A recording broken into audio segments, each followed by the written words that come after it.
শিল্পী কবিরা বরাবরের একটু আবাল টাইপের হয়, অর্থাৎ একটু ছেঁচড়া টাইপের হয়, কিন্তু এত মাথা মোটা যে হয় সেটা কিন্তু জানতাম না। আপনি দেখেন, একজন শিল্পী হয়ে সে যদি মন্দির কেন পাহারা দেওয়া হয় আর মাজার কেন ভাঙা হয় সেটার পার্থক্য না করতে পারে, তাহলে তাকে আপনি মাথা মোটা বলবেন না তো কি বলবেন? আপনারা হয়তো বুঝতে পারছেন আমি কার কথা বলতেছি। আমাদের ইসলামী জগতের একজন শিল্পী আবু উবাইদা, একে সবাই চিনে আলহামদুলিল্লাহ, মাশাআল্লাহ। তার সুরালো কণ্ঠে সে গোটা পৃথিবীর মানুষের মন জয় করেছে, অনেক ফেমাস।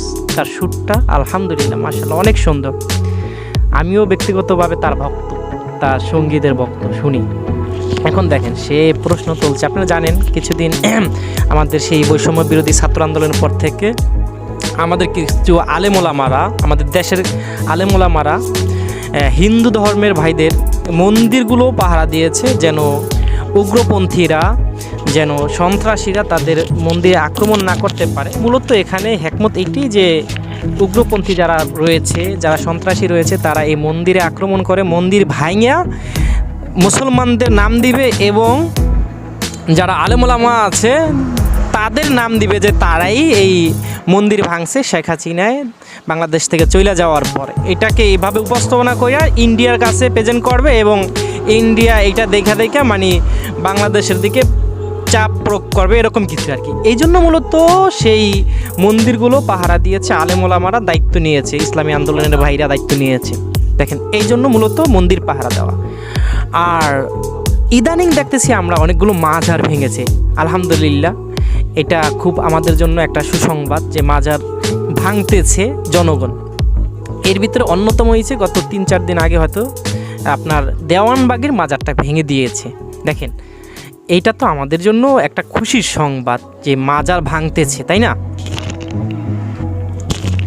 এখন এই সামান্য বিষয়টা যদি আপনার মাথায় কাজ না করে, মাথায় না ঢোকে যে মাজার কেন ভাঙতেছে আর মন্দির কেন পাহারা দিল, তাহলে আপনাকে কি বলবো বলেন? মাজার তো এই জন্যই ভাঙতেছে যে মাজারে যারা পূজা করে, মাজার পূজারী যারা, তারা মূলত মুসলিম, তারা মুসলিম পরিচয় দিয়ে মুসলমানের সন্তান হয়ে তারা মাজারে সিজদা করে।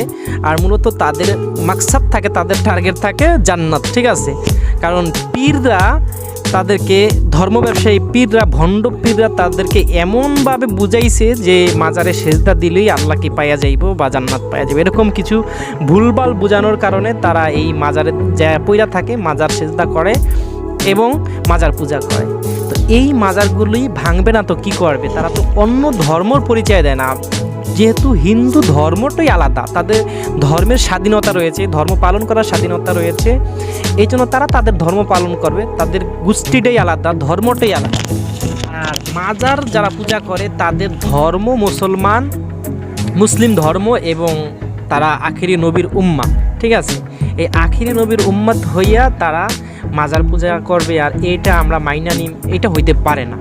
তারা যদি বিধর্মী হইতো তাহলে তারা মাজার পূজা করতো, না হয় যা মন চায় তা করতো, এখানে আমাদের বাধা দেওয়ার কিছুই থাকতো না। আপনারা জানেন বাংলাদেশে যারা কাদিয়ানী সম্প্রদায় রয়েছে তারা মুসলমান পরিচয় দিয়ে তারা আখিরি নবী হযরত মুহাম্মদ সাল্লাল্লাহু আলাইহি ওয়াসাল্লামের রেসালাতে আক্রমণ করে। তারা মনে করে যে নবী, আখিরি নবীর পরও আবার নবী আসছে, তাদের মির্জা গোলাম কাদিয়ানীকে নবী মনে করে। এখন দেখেন, এই জন্যই তো মুসলমানরা, আলেমোলামারা তাদের উপরে খেপা এবং তাদেরকে বিধর্মী বা তাদেরকে মুসলমান থেকে খারেজ করতে চাইতেছে বা মুসলমান পরিচয় দিয়ে তারা বাংলাদেশে থাকতে পারবে না, এই দাবি তুলতেছে। জন্যই করতেছে যে তারা মুসলমান পরিচয় দিয়ে থাইকা এইভাবে নবীর রেসালাতে আক্রমণ করবে, শিরক করবে, এটা হইতে পারে না।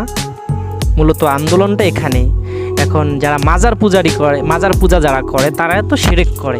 তা মুসলমানের পরিচয় দিয়ে মুসলমানদের দেশে এইভাবে শিরক করবে, এইটাও আলেমোলামারা মাইনা নিতে পারতেছে না বা তাওহীদি জনতা মাইনা নিতে পারতেছে না, এই জন্যই তাদের মাজার ভাঙা।